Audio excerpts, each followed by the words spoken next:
De volta amanhã, Sagres, aqui na Sagres 730, 7h42. Comigo, Rubens Salomão, com a Jéssica Dias e com Cileide Alves. Na última semana, a vereadora Cristina Lopes, a doutora Cristina, comunicou oficialmente que não seria candidata à Prefeitura de Goiânia pelo PL. O partido decidiu apoiar a candidatura de Maguito Vilela, do MDB. E sobre essa situação, a gente conversa agora ao vivo com a vereadora doutora Cristina. Está a caminho de algum lugar, conversa com a gente aqui em áudio e vídeo. Oi, doutora, bom dia, obrigado pela entrevista aqui. Bom dia, Rubens, bom dia, Jéssica, bom dia, Cileide, é um prazer estar na Sagres 730, podendo esclarecer um pouquinho aí do que aconteceu durante essa semana, lembrando que eu não comuniquei oficialmente. O partido fraudou a ata que me aclamou como candidata e não me inscreveu no TRE. Eu sigo candidata aclamada pela convenção. Esse texto estava aqui, mas a gente já corrige. A senhora continua buscando a candidatura pelo PL. Eu não tenho como mudar de partido, né? O partido, ele frauda a ata da convenção, os convencionais me aprovaram como candidata, e nesse momento o que me resta é judicialmente garantir a decisão da convenção. E aí está em que pé esse processo, doutora? Porque a campanha para outros candidatos está começando, a senhora fica presa nessa questão da justiça. Tem uma perspectiva? Como é que está esse processo? Bem, a campanha oficialmente ela começa no dia 27, então eu sigo, como todos os candidatos, em pré-campanha. Esse momento você ainda não pode dar número nem oficialmente pedir votos. Então eu sigo me mantendo como candidata e aguardando os prazos da Justiça Eleitoral. Nós temos até, os partidos, né? Tem até o dia 26 para publicar os editais de candidaturas. Então, se o PL não publicar o edital conforme aprovado em convenção, aí sim nós oficialmente entraremos com as medidas jurídicas cabíveis. Cileide. Vereadora, a senhora foi procurada pelo partido depois do episódio da semana passada? Houve algum tipo de interlocução? Não, Cileide, não fui procurada pelo partido e nem por nenhum dos seus dirigentes em nenhum dos níveis, nem dirigentes do nível nacional, nem estadual e nem o municipal. E a senhora tentou falar com eles também ou não? Não, a minha última conversa foi com a deputada Magda, a caminho da coletiva, eu me desloquei do PL, que é ali no setor marista, para a Câmara, que é no centro, e nesse trajeto tentei convencê-la, fazê-la garantir aí o resultado da convenção da qual ela participou pessoalmente, mas ela foi irredutível e essa foi nossa última conversa.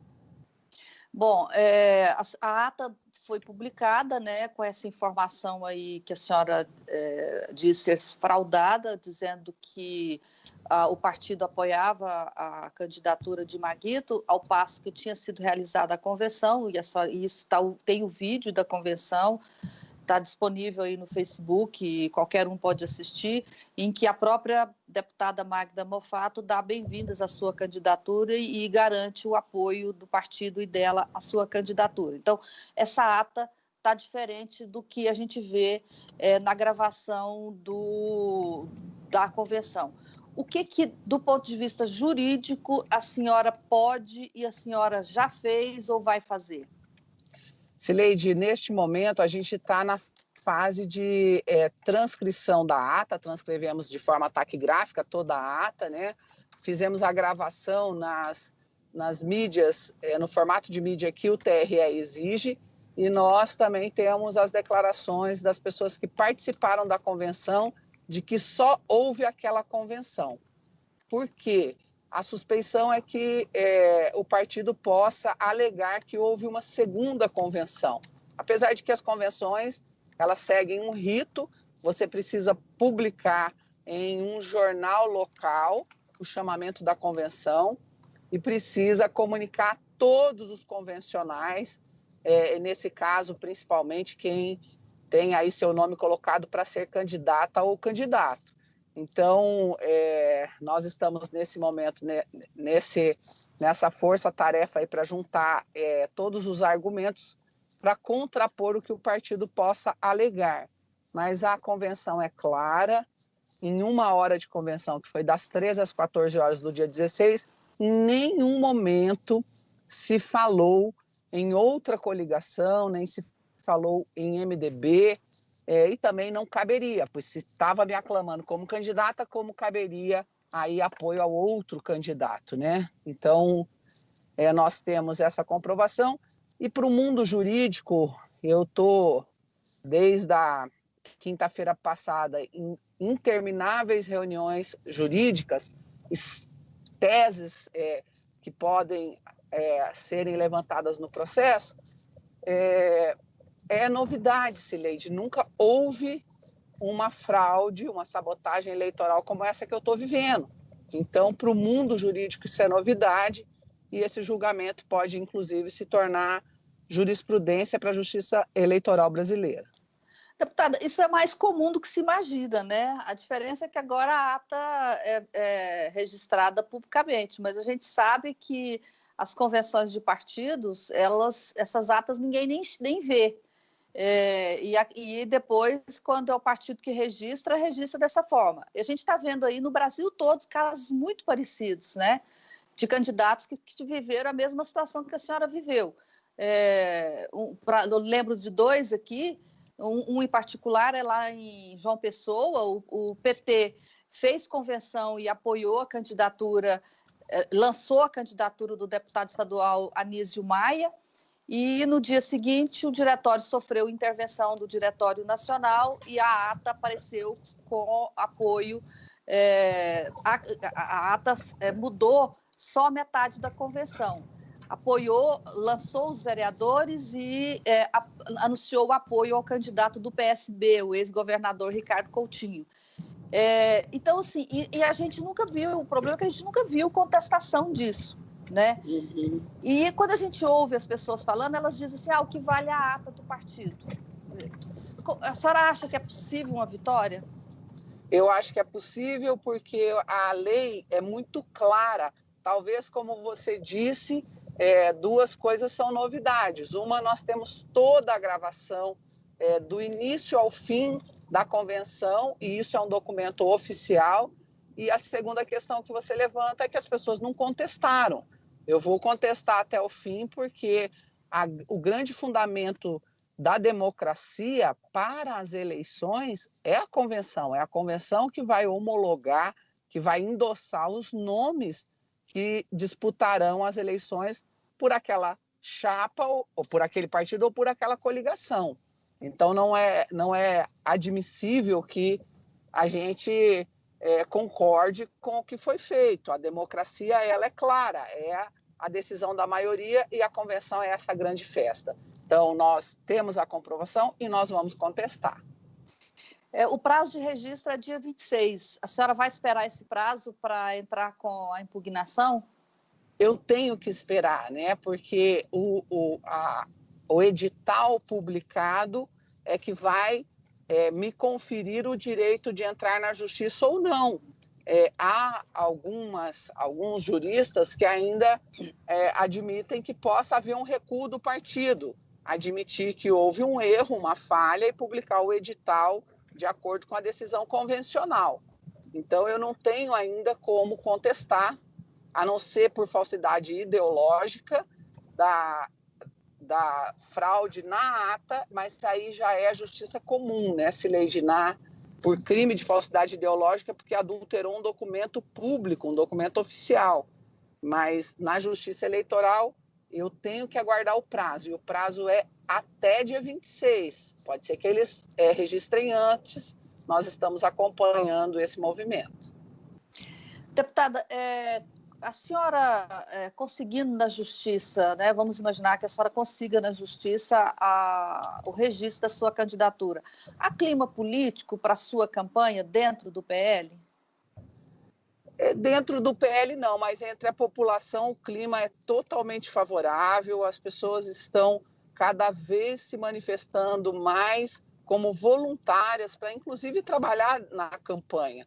Nós vamos buscar, eu tenho um clima muito favorável com a chapa, né? Essa chapa que, por mim, boa parte dela foi construída, 30 dos nomes que compõem a chapa foram levados por mim, e esse é o ambiente favorável para a nossa candidatura. Recurso partidário, provavelmente eu não irei receber, mas a gente vai trabalhar aí com o que a gente alcançar e com muito voluntariado. É impressionante o que durante essa semana nós conquistamos aí de pessoas e serviços que se disponibilizaram a atuar de maneira colaborativa em nossa campanha. Pois é, e essa era a minha próxima pergunta, porque com essa indisposição com o partido, certamente a senhora não vai conseguir receber recursos do fundo partidário ou do fundo eleitoral. Como é que a senhora de onde a senhora vai tirar dinheiro para fazer a campanha? Hoje nós temos vários mecanismos, né? Você pode fazer a vaquinha virtual. Eu, pessoalmente, todas as minhas campanhas sempre tiveram a sua maior arrecadação baseada em venda de obras de arte, com vários artistas goianos participando das nossas campanhas, especialmente Ciron Franco, Rodrigo Flávio, Daniela Catenas e Pitágoras. E a gente vai seguir nesse formato, já é um formato pacificado das minhas candidaturas com o TRE. No início a gente tinha muita dificuldade, mas chegamos em um formato que hoje é completamente pacificado e vamos tocar nesse leite. O que eu posso fazer agora é tentar fazer uma campanha bonita, uma campanha propositiva e com os recursos que a gente conseguir alcançar. Na despedida do prefeito Íris Rezende na Câmara 2 dias atrás, a senhora elogiou o prefeito. E aqui essa campanha está se colocando como a favor ou contra a continuidade das obras do prefeito. Como é que a senhora pensa em fazer a sua campanha caso se viabilize? Bem, o prefeito Íris é um homem público e político incontestável, né? E eu, inclusive, na minha fala, disse que a história dele se confunde com a história de Goiânia, inclusive tendo a mesma idade que Goiânia. Ele fez escola em Goiás, muitos dos políticos que atuam hoje na política goiana e brasileira vêm da escola de Íris Rezende. Então, esse é o meu elogio, meu reconhecimento. O reconheço como um homem público que fez história em Goiás e no Brasil. Em relação às obras, aí já é uma questão de gestão, eu tenho uma série de considerações a fazer, especialmente no que diz respeito ao calendário, ao processo de início, meio e fim de uma obra. Nós estamos há quase 4 anos com o cais do Jardim América, que é para se tornar uma UPA, ainda por terminar. Então, nós temos uma série de considerações. Mas o homem público e político Íris Rezende, de fato, só merece elogios. Mas a última gestão, essa que nós estamos vivendo, deixou muito a desejar e a confusão das obras vai persistir aí por alguns anos ainda. Rubens? Doutora, só sobre a disputa em si também, a senhora sendo candidata, enfim, como é que a senhora avalia os concorrentes aí? Porque tá meio na moda outros candidatos dizerem que Maguito e Vanderlan, que são as chapas com maiores coligações, com maiores apoios, que essas duas candidaturas são farinha do mesmo saco, com esses termos ou com outros termos, mas dizem que os dois são continuismos, enfim. Como é que a senhora avalia essa concorrência com esses dois que são as maiores coligações e com os outros candidatos também? Bem, Rubens, as maiores coligações e as maiores rejeições, né? É importante destacar isso.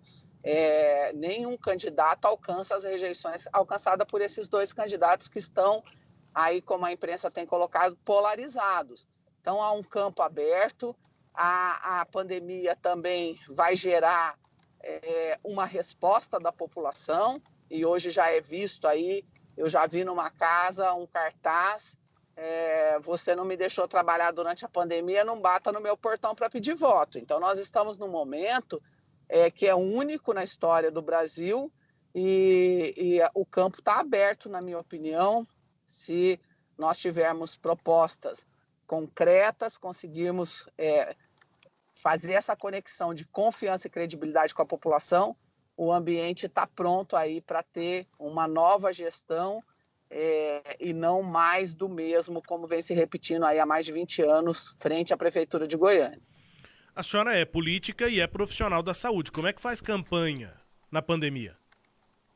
Campanha na pandemia nesse formato que a gente está aqui conversando, né? É o formato digital, são as mídias, e o presencial com muito pouca gente e com condições sanitárias asseguradas. Goiás ainda não desceu na curva, né? Goiás ainda está acelerado, aí, claro, com redução desse número de casos, mas nós ainda não podemos respirar tranquilos e dizer que o perigo não existe, né? Nós ainda temos que tomar muito cuidado, pessoas de todas as faixas etárias ainda perdendo suas vidas para o Covid-19.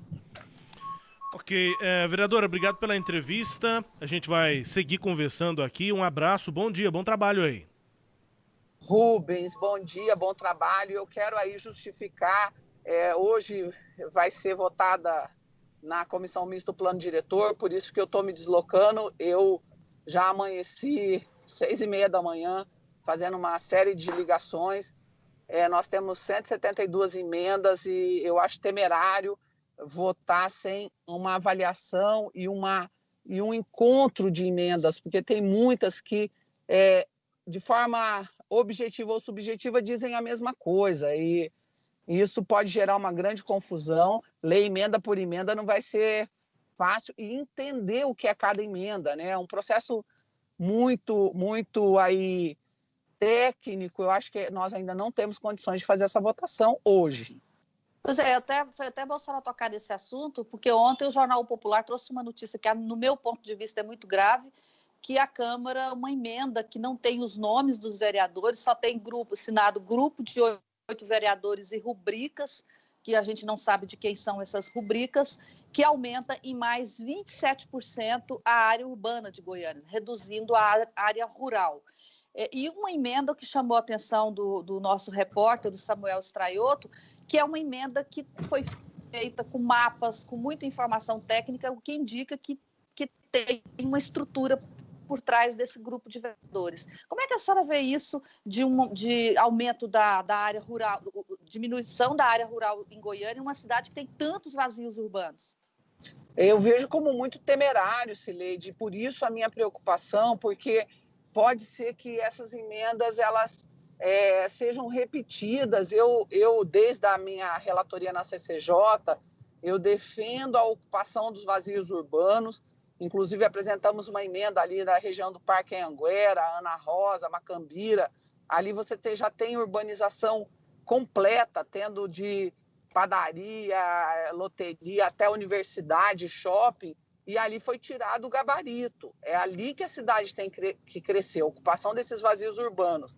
A área territorial, expansão territorial, ainda não é necessário. Então, eu estou muito preocupada e eu acho que essas emendas, nessa soma aí de área a ser expandida, podem ser emendas repetidas. Como eu disse, são 172 emendas.